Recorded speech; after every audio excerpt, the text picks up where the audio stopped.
Finley Unit Shifter coming at you once again with another video, this time on the subject of Cobain's credit card and the activity on it in the final week of his life. Now, I'm going to start off the video by playing another video from another YouTuber, Grunge and Rock. I should note that I really enjoy Grunge and Rock's videos. I've watched hours of it.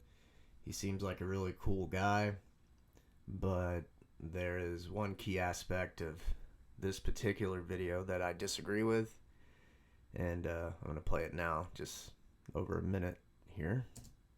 So it appears that Kurt was using the card all the way up to the 4th of April 1994, as you can see there. But now, here's the kicker. Now, as it is common knowledge, Kurt Cobain passed away on April the 5th of 1994, right? So who's using his credit card here on these yellow highlighted sections? 4 times, in fact. Twice on the 5th of April, Kurt was dead. Once on the 6th of April, Kurt was dead. Once again on the 8th of April, Kurt was dead. He didn't use it. Who did? Who was using his card? And more than that, to this very day, this card has never been found. When an inventory was done on Kurt Cobain of all his belongings, that card was not mentioned. That card was not found. It was not listed in his inventory of belongings at all. No one's ever found it. But somebody knows. The person who was using that card after Kurt had died, they know where it is. And they've never come forward about it. Now, as I mentioned before, those transaction times of when the card was used, they aren't exact, but they are very close. Now, the Seattle Police Department just totally ignored all this information, saying, oh, they could have been logged on any time. That doesn't prove anything. And they didn't even look into it at all. Very shoddy police work, by the way. But P.I. Tom Grant did look into this further. He contacted the credit card company, and he specifically asked if there was a delay on purchases.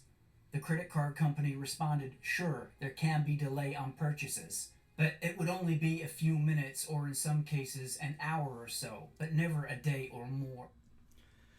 So, I'd like to know where you got this exact quote from, because I can't find it anywhere. So, the idea that the police ignored Tom Grant's suspicions with the credit card is just not accurate. In fact, it was the first thing that Grant brought to the police. And right here, on April 8th, the same day that Kurt's body was found, just hours after in the afternoon, received a request from Sergeant Cameron to contact Ben Klugman. He's an employee of the Tom Grant Company. They are a private investigations company retained by Cobain's attorney. Apparently, there has been some unauthorized use of Cobain's credit card, and they are investigating the matter. And just 15 minutes later, the police call Klugman. He tells them of the limited, I should say, events that they see on the card. Shortly after Courtney Love hired Grant, she gave him permission to follow the card, the activity on it, and yeah. So very early on, the police is already looking into this. Phone call to Grant. He said that C-First is unable to decipher their records at this time, but they're still trying to figure out what has been taking place. And he calls back Tom Grant later, and this time Tom Grant has the credit card records, and they fax it to him. Received fax from Grant. This is a chronological listing of the use of the C-First card, starting on 4/1/94 and ending on 4/8/94. Phone call to Grant that same day. Spoke to Grant and Klugman. Klugman explains that the times shown on the listings are inaccurate because the times shown are the times attempted when they were noted in the computer, not when the actual attempted transactions took place. All of the transactions after the Delta purchase were attempted over the phone.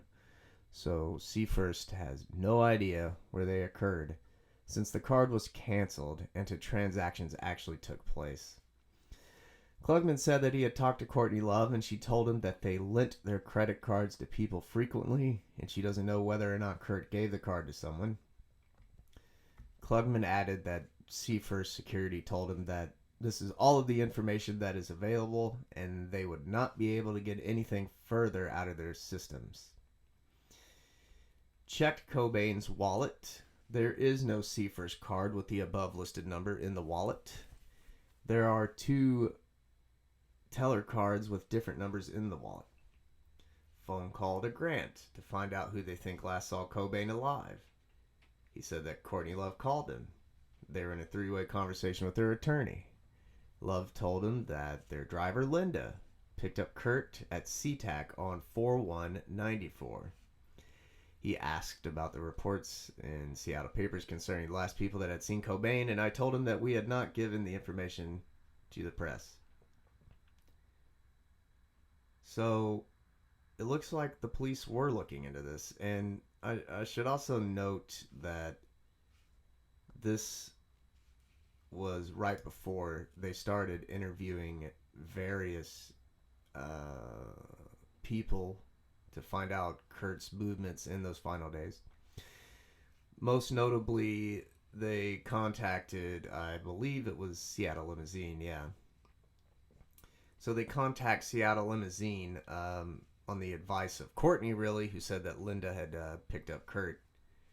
And and they're referring to the boss at Seattle Limousine or whoever it was. He said that he was in the office on 4/1/94 at approximately 8 o'clock.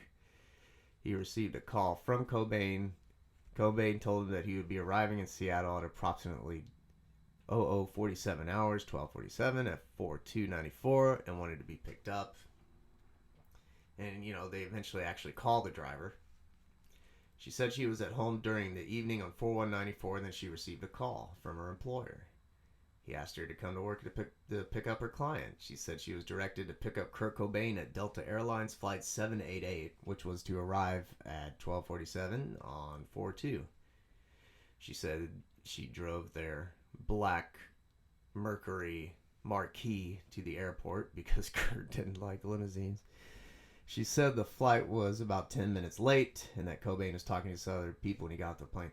So, okay, basically, and she drops him off at 1:30 a.m. to his house. So, basically, what I'm getting at here is that they received that information from Klugman and Grant about the credit card. And they then looked through all of his drivers and the time that he would be with them. So this 12:47 here on 4/2, he really arrived at about 1 a.m. As the driver even says that he was a little bit late. This pretty much proves that, yeah, the card was not approved. Truly. At 4 a.m. Oh, wait a minute. What's this? This is from the SPD police files. Why is it that we usually see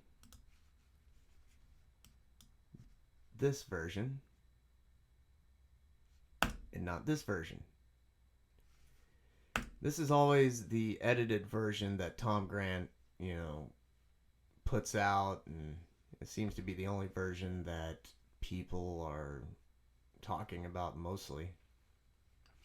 But I rarely see this version talked about.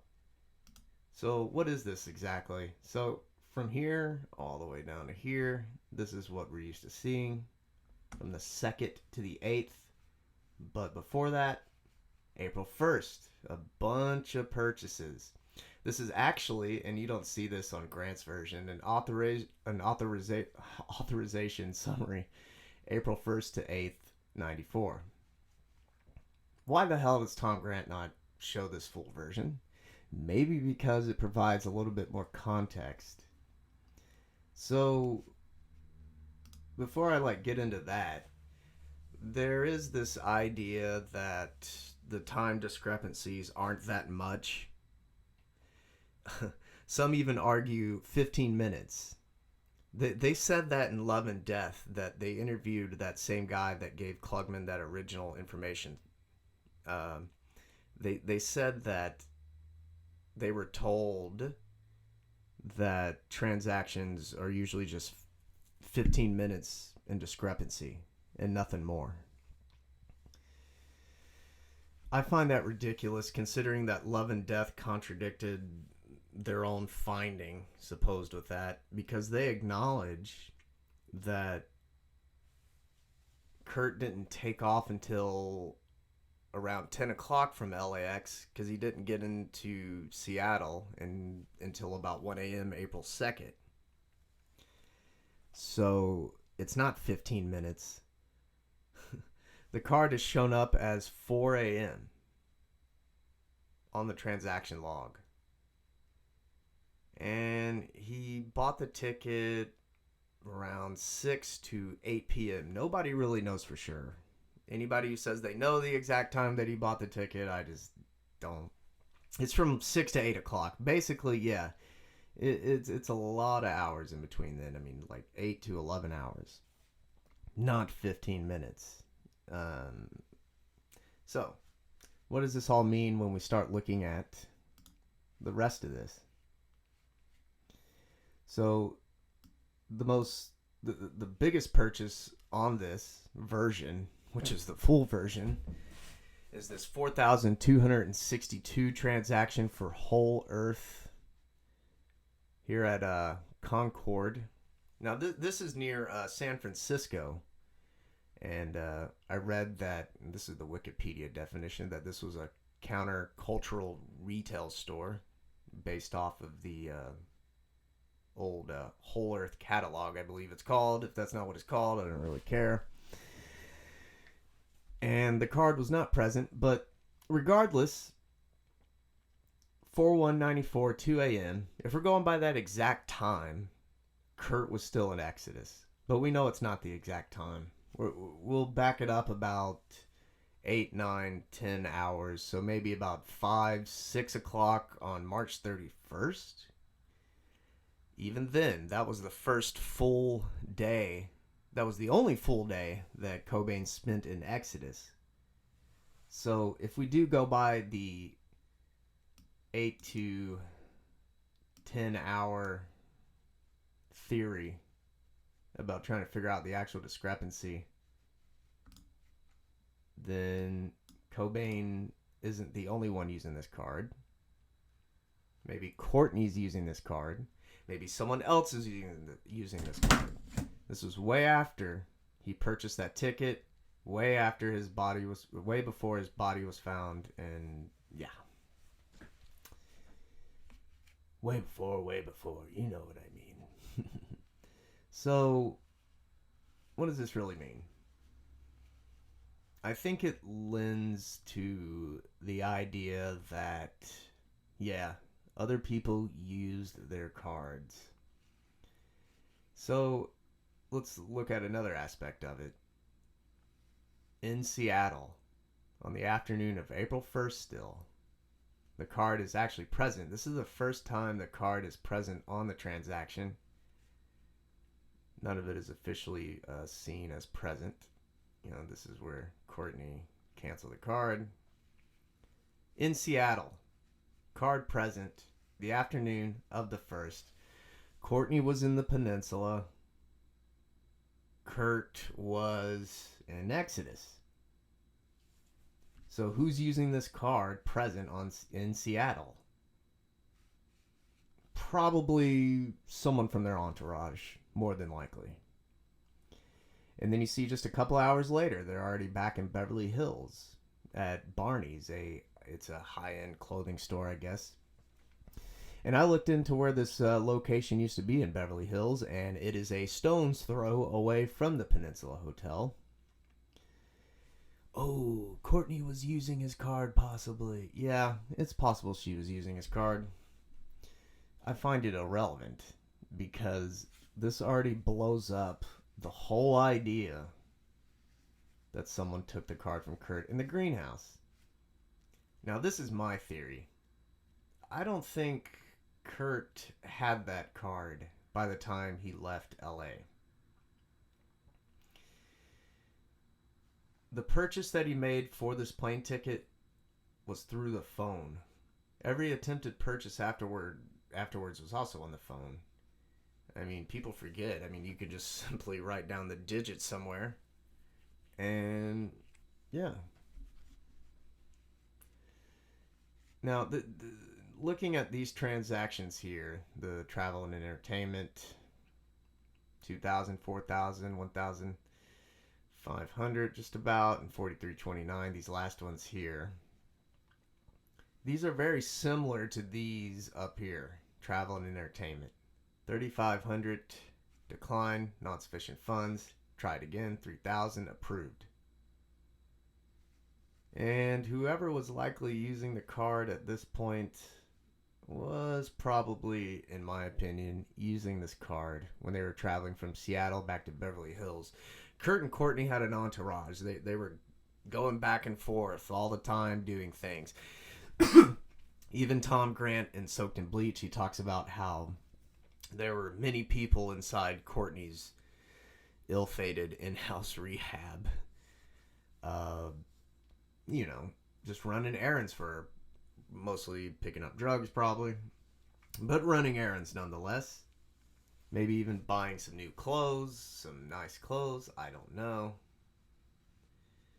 But regardless, I don't think that card was ever with Kurt, at least from the time that he bought the ticket and left. Maybe he never even had it in his final week. But why would he use it? I don't know. Maybe just to make himself less traceable. I don't know. We can all go 500 different ways in our own opinions. I know not everybody's going to agree with this. I mean, this is a tangled web. But this should be seen as more context that hasn't been explored before. And in my opinion, it just, once again, lends to the idea that Kurt's entourage was using their card.